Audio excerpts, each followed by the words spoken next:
আসছে বিস্তারিত খবরে। বাংলাদেশে রফতানিতে নিষেধাজ্ঞা, ট্রাকেই পড়ছে কোটি কোটি টাকার পেঁয়াজ। মাথায় হাত ভারতীয় ব্যবসায়ীদের, রুজি রোজগার হারাচ্ছেন খেটে খাওয়া মানুষ। অবিলম্বে এই নিষেধাজ্ঞা না তুলে মধ্যবিত্তের চোখে জল ঝরাবে পেঁয়াজ।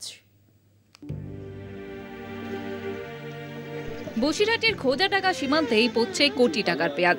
মাথায় হাত লরি চালক সহ পেঁয়াজ ব্যবসায়ীদের। বিপুল ক্ষতির আশঙ্কায় তারা। পেঁয়াজ রপ্তানি বন্ধের বিষয়ে ভারত সরকারের সিদ্ধান্তের পরে বিগত 5 দিন থেকে সীমান্তেই দাঁড়িয়ে 50টি পেঁয়াজ বোঝাই ট্রাকে উপস্থিত প্রায় 2000 টন পেঁয়াজ, যার বাজার মূল্য 14 থেকে 15 কোটি টাকা। আমরা সেই জন্য এখন কি করবো, এটা মাল তো এখানে আটকে গেল। আমাদের প্রায় 1000 টন মাল এখানে আটকানো আছে। তাহলে তো আমাদের তো ক্ষতির সম্মুখীন আমরা দাঁড়াবোই। আমরা তো ঘুরে দাঁড়াতে পারবো না এতগুলো টাকা ক্ষতি হয়ে। সীমান্ত থেকে ধীরে ধীরে পেঁয়াজের বস্তা পাঠানো হচ্ছে গোডাউনে, সেখানেও একাধিক জটিলতা। সীমান্তে কোনো সরকারি গোডাউন না থাকায় বেসরকারি গোডাউনে 50,000 টাকা দিয়ে রাখতে হচ্ছে পেঁয়াজ। পেঁয়াজ জমতে থাকায় পড়ছে পেঁয়াজ। বস্তা থেকে পচা পেঁয়াজ বেছে ফেলে দিচ্ছেন খেটে খাওয়া শ্রমিকরা। ম্যাসিভ ক্ষতির মুখে পড়তে হচ্ছে। যাতে করে এখানে কোনো ওয়ারহাউস গভর্নমেন্টের নেই। আমাদের নিজস্ব পয়সা আরও ইনভেস্ট করে, যে পয়সা দিয়ে আমরা মাল কিনেছি তারপরেও আমাদের টাকা আরও খরচা করে গোডাউন ভাড়া করতে হচ্ছে। এই মালের যে আমাদের ইনভেস্টমেন্ট, আমরা যদি এক্সপোর্ট করতে না পারি পুরোটাই জলে, মানে কোটি কোটি টাকার 10 কোটি টাকার উপরে কাছাকাছি চলে যাবে আমাদের পুরো লস। এভাবে চলতে থাকলে ফের মধ্যবিত্তের চোখে জল আনবে পেঁয়াজ। তাই অবিলম্বে এই নিষেধাজ্ঞা তুলে না নিলে চরম বিপাকে পড়বেন দুই দেশের খেটে খাওয়া শ্রমিক সহ ব্যবসায়ীরা। বসিরহাট থেকে সঞ্জিত চক্রবর্তীর রিপোর্ট, কলকাতা টিভি।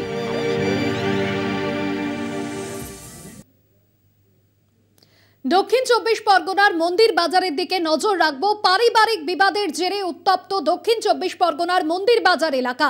বোমাবাজি, ব্যাপক বোমাবাজি এবং দুপক্ষের আহত বেশ কয়েকজন। পারিবারিক বিবাদকে কেন্দ্র করে উত্তপ্ত মন্দির বাজার।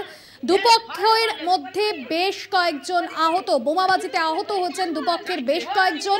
একাধিক বাড়িতে অগ্নিসংযোগের অভিযোগ উঠছে তৃণমূলের বিরুদ্ধে। সেই ছবি আপনাদের সামনে তুলে ধরছি।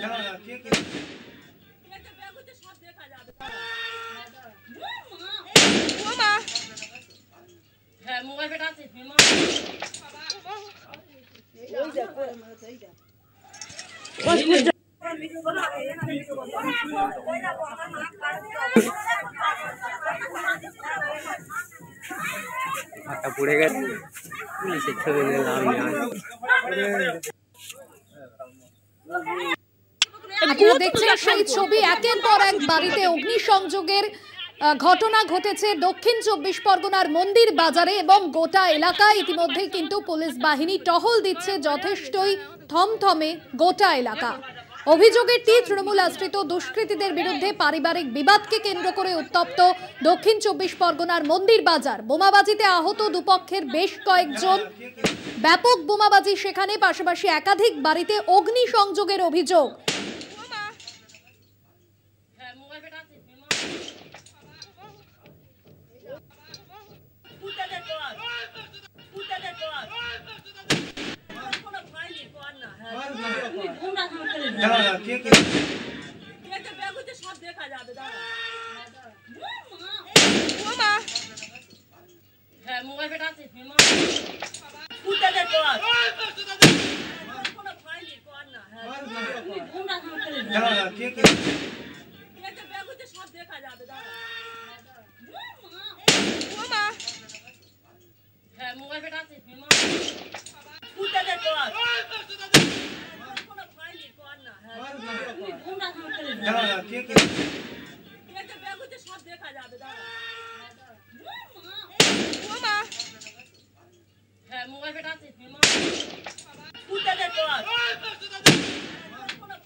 ফোন লাইনে রয়েছেন আমাদের প্রতিনিধি জয়দীপ হালদার। জয়দীপ, ঠিক কি কারণে এই পরিস্থিতি তৈরি হয়, কি অভিযোগ সামনে আসছে? যেটা জানা যাচ্ছে, এটা দক্ষিণ 24 পরগনার মন্দিরবাজার থানার খেলারামপুর গ্রামের ঘটনা। দুপুর 3টের কিছু পরেই এই ঘটনাটি ঘটে, যেটা এখানকার স্থানীয় মানুষ যারা জানাচ্ছে যে এখানে মূলত যে বিধানসভা ভোট হয়েছিল, সেই ভোটের সময় দুটো পক্ষ হয়ে যায়। এক পক্ষ বিজেপি সমর্থন হয় এবং আরেক পক্ষ তৃণমূল সমর্থন। আজকের যে দুপুরবেলা যে ঘটনাটি ঘটে, পারিবারিক গন্ডগোল, বাচ্চাদের বাচ্চা শিশুদের সঙ্গে প্রথমে গন্ডগোল হয় এবং তা থেকে তাদের পরিবারের সঙ্গে বচসা শুরু হয় প্রথমে। তারপরে হঠাৎই এক পক্ষ বোমাবাজি করে বলে অভিযোগ ওঠে এবং একটি বাড়িতে আগুনও ধরিয়ে দেওয়া হয়, বেশ কয়েকটি বাড়ি ভাঙচুরও করা হয় বলে অভিযোগ ওঠে।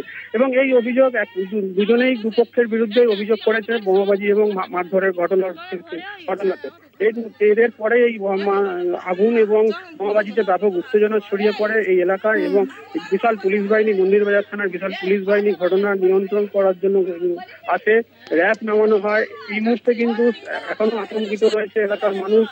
দিকে দিকে ধোঁয়া জ্বলছে, আগুন নিয়ে ভস্মীভূত হয়ে গিয়েছে একটি বাড়ি এবং বেশ কয়েকটি বাড়ি ভাঙচুরও করা হয়। এখনো পুলিশ টহল দিচ্ছে, রাত হয়ে গিয়েছে, তা সত্ত্বেও এখানে কিন্তু চাপা উত্তেজনা রয়েছে। এলাকার মানুষ বাইরে বেরিয়ে রাস্তার উপরে দাঁড়িয়ে রয়েছে এবং পুলিশ এখনো পর্যন্ত এলাকা তল্লাশি করছে বলে জানা গেছে।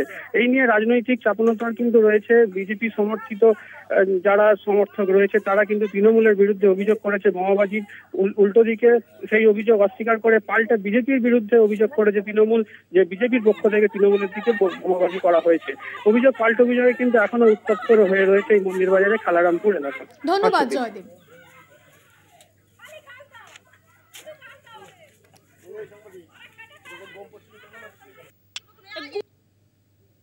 জেলার অন্যান্য খবর নিয়ে ফিরে আসছে বিরতির পর, সঙ্গে থাকুন। বর্ধমান স্টেশনে জলের ট্যাঙ্ক ভেঙে প্রাণ গিয়েছে 3 জনের। অভিযোগ, ওই ঘটনার পরেও হুঁশ ফেরেনি রেল কর্তৃপক্ষের। উত্তরপাড়া স্টেশনের জলের ট্যাঙ্কের দশাও তথৈবচ। অভিযোগ, জলের ট্যাঙ্কটি দীর্ঘদিন সংস্কার হয়নি, রেল কর্তৃপক্ষ উদাসীন বলেই অভিযোগ নিত্যযাত্রীদের। বর্ধমানের দুর্ঘটনার পরেও ফেরেনি হুঁশ।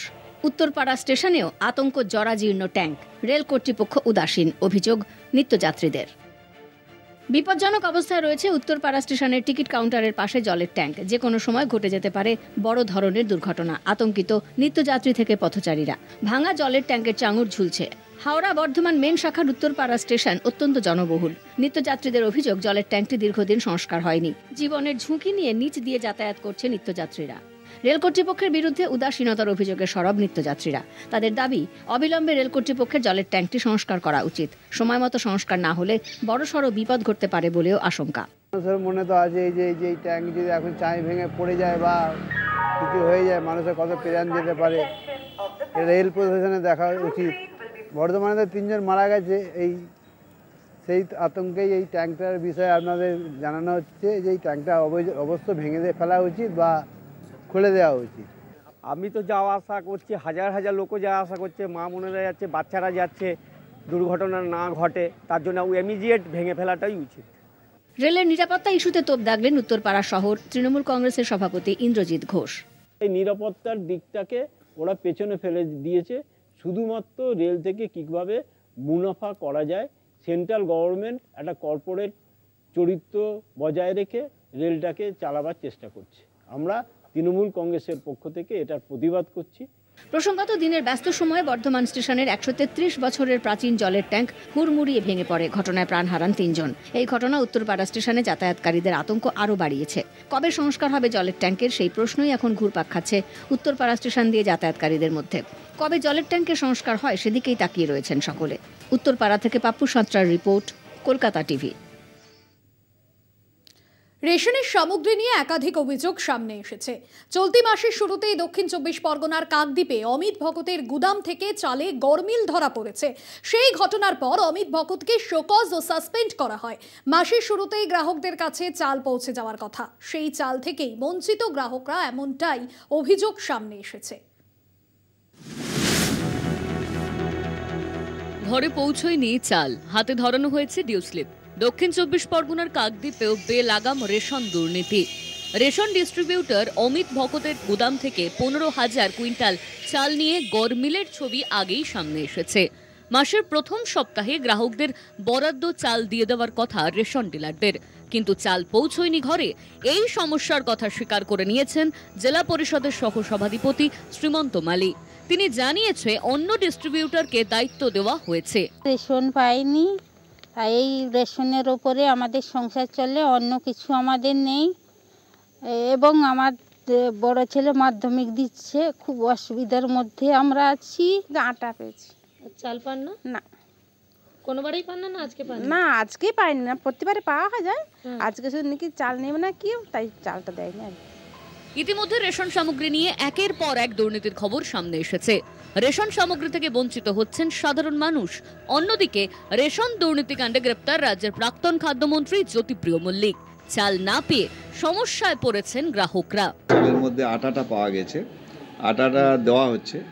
চালটা তো ভকতবাবু যাওয়ার আগে বা ওনার বিরুদ্ধে আমাদের কিছু আমাদের যে সমস্যাটা হচ্ছে, ওনার বিরুদ্ধে যে প্রবলেমটা অ্যারাইজ করেছে, তা যাওয়ার আগে 50% চাল উনি দিয়ে গেছিলেন, সেগুলো ডিস্ট্রিবিউশন হয়েছে। এখন যেহেতু কুণ্ডুবাবু নতুন পেয়েছেন, তাকে একটু বুঝে উঠতে দেরি হচ্ছে। উনি কথা দিয়েছেন, আমিও ফোন করছিলাম, তাতে করে কথা দিয়েছেন সামনের সপ্তাহ থেকে তিনি এই চালটা সম্পূর্ণভাবে তিনি সরবরাহ করতে। রেশন দুর্নীতি নিয়ে সক্রিয় বিরোধীরা। ঘটনার নিরপেক্ষ তদন্তের দাবি জানিয়েছেন বিরোধীরা। এর সঙ্গে দ্রুত বরাদ্দ চালের দাবিতে সোমবার নামখানা খাদ্য দপ্তর ঘেরাওয়ের কর্মসূচি নিয়েছে বামেরা। রাজ্যটা তো দেখছে শুধু ওই ডিস্ট্রিবিউটার তো মাল পাচার করছে না, মাল তো পাচার করেছে আমাদের রাজ্যের খাদ্যমন্ত্রী জ্যোতিপ্রিয় মল্লিক। আমাদের গর্ব পশ্চিমবাংলার খাদ্যমন্ত্রী জেলে আছে চুরি করে, তাহলে গোটা ডিস্ট্রিবিউটার গোটা খাদ্য দপ্তরটা একেবারে ভঙ্গুর অবস্থায় পৌঁছেছে, দুর্ভাগ্য। এই পরিপ্রেক্ষিতে ফের বরাদ্দ চাল না পেয়ে ক্ষোভে ফুঁসছেন গ্রাহকরা। নামখানা থেকে কোয়েল মডেলের রিপোর্ট, কলকাতা টিভি। জেলার অন্যান্য খবর নিয়ে ফিরে আসছে বিরতির পর, সঙ্গে থাকুন। পরিত্যক্ত জিনিসপত্র দিয়ে মূর্তি তৈরি করছেন কালনার শিল্পী রাজু। তার তৈরি এই মূর্তি এখন পাড়ি দিচ্ছে বিদেশেও। রাজুর এই কাজের সঙ্গে যুক্ত হয়েছেন এলাকার ছাত্র যুবরা। ফেলে দেওয়া লোহা, ভাঙাচোরা জিনিসপত্র দিয়ে তৈরি হচ্ছে বিভিন্ন মূর্তি।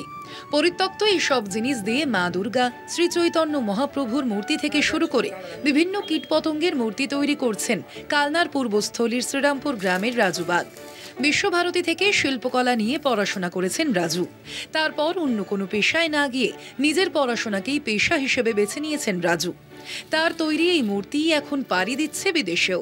এখন এগুলো যেগুলো করছি সেগুলো হচ্ছে রিসাইকেল স্ক্র্যাপ মেটাল, যেগুলো আমাদের এখানে অনেক সময় ভাঙাচোরা গিয়ে একটা জায়গায় স্টক হয়, সেগুলোকে আমরা উঠিয়ে নিয়ে এসে বিভিন্ন রকম মডেলের আকারে আমরা ডিজাইন করছি, যেগুলো আমাদের এখানকার যে মোটিভস যেগুলো আছে আমাদের খালবিলের আশেপাশে বিভিন্ন রকম ইনসেক্ট, বার্ডস, অ্যানিম্যালস এগুলো যেগুলো আছে সেগুলো আমরা ওই স্ক্র্যাপ দিয়ে আমরা বানাচ্ছি। তার সাথে সাথে আমাদের এখানে বিভিন্ন রকম কালচারাল যে স্পিরিচুয়াল দিক দিয়ে আছে, শ্রী চৈতন্য মহাপ্রভু এখানকার ওনার বার্থ প্লেস আছে, তো তাকে সেই মডেল হিসেবে আমরা করছি। আমরা যিশুকে করছি, আমরা এখানে মা দুর্গাকে করছি, এই বিভিন্ন রকম এই স্ক্র্যাপ মেটাল থেকে এগুলো বানাচ্ছি। রাজুর এই কাজের সঙ্গে যুক্ত হয়েছেন এলাকার বেশ কয়েকজন ছাত্র ও বেকার যুবকও। এখনও আমরা শিখেছি আস্তে আস্তে। এখন শেখার পরে যখন করোনা সাল ছিল তখন আমরা শিখেছি, যখন ফ্রি টাইম ছিল, এখন আস্তে আস্তে শেখার পরে আমরা কাজ করছি। আর এটা কি মনে হচ্ছে আগে থেকে কি ভালো একটা রাস্তা রোজগারের পথ? একটা রোজগারের পথ হওয়াটা অনেক বেটার, কারণ এখন যা দিনকাল পড়ছে মনে হচ্ছে না কোথাও সেরকম হচ্ছে, তো এটার মধ্যে দিয়ে একটা রোজগারের পথ আসছে আস্তে আস্তে। কিসে কাজে লাগাচ্ছে এগুলো? আমাদের কিছু হাত খরচে কাজে লাগছে, পড়াশোনার সাথে কাজে লাগছে। হস্তশিল্পীদের এই কাজে তাদের পাশে থাকার আশ্বাস দিয়েছেন কালনার পূর্বস্থলী দক্ষিণের বিধায়ক ও মন্ত্রী স্বপন দেবনাথ। পরিত্যক্ত জিনিস, কখনো মা দুর্গা, লক্ষ্মী, সরস্বতী, হাঁস, তারপরে মাছ, তারপরে মশা, তারপরে কৃষকের একটা মূর্তি করেছে। এই সবগুলো যদি করতে পারি এদের উৎসাহিত, তাহলে মনে হয় মানুষ এগুলো নেবে। এগুলো পরিত্যক্ত জিনিস একদিকে কাজে লাগছে, আরেকদিকে যে বেকার ছেলেগুলো এগুলো সংগ্রহ করে করে বানাচ্ছে তারও একটা অর্থনৈতিক আয় হবে, কর্মসংস্থানের সুযোগ হবে। মানুষের কাছে এগুলো তুলে ধরবার জন্যে আমি কালনার সিদ্ধেশ্বরী মোড়কে বেছে নিয়েছি। আমি নিজে থাকবো, এগুলো বিক্রি করাবো, সেলসম্যান হিসেবে কাজ করবো। রাজুদের এই শিল্পকলা একদিকে যেমন উপার্জনের নতুন দিক হয়ে উঠছে, তেমনই তা মন জয় করছে সাধারণ মানুষেরও। কালনা থেকে রাজকুমার ঘোষের রিপোর্ট, কলকাতা টিভি।